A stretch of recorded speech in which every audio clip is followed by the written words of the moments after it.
Grobnica za Borisa Davidovića je naslovna novela kultne knjige Danila Kiša iz 70. let s fikcijo prepleteno zgodovinsko besedilo, ki spregovori o pregonih, mučenju in izdaji, o revolucionarni utopiji in obrambi časti.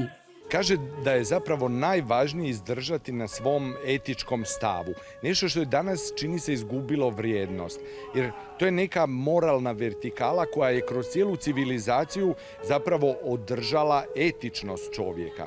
Zgodba je prazna grobnica, sorodna grškim za preminule v nepojasnenih okoliščinah, namenjena ljudem, ki niso hoteli umreti kot izdajalci.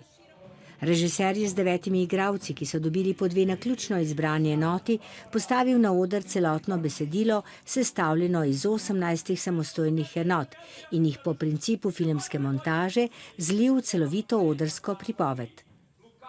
V mednarodni produkciji sodelujejo igralci iz različnih krajev nekdanje Jugoslavije. To je pa ena izkušnja, za katero sem izredno hvaležen režiserju in celi ekipi, da mi je v bistvu dala priliko, ker ni tako samoumevno, da sem kar tako prišel zraven. Za vse je bil način vstopa v skupino, ki jo zanima raziskovanje, idealen. Čedajska uprizoritev pa pravi začetek poti do publike. Mislim da ova premijera nije samo simbolički u Čedadu, nego ona zapravo čak joj je možda prirodnije mjesto ovakav festival nego ona mjesta gdje će kasnije igrati.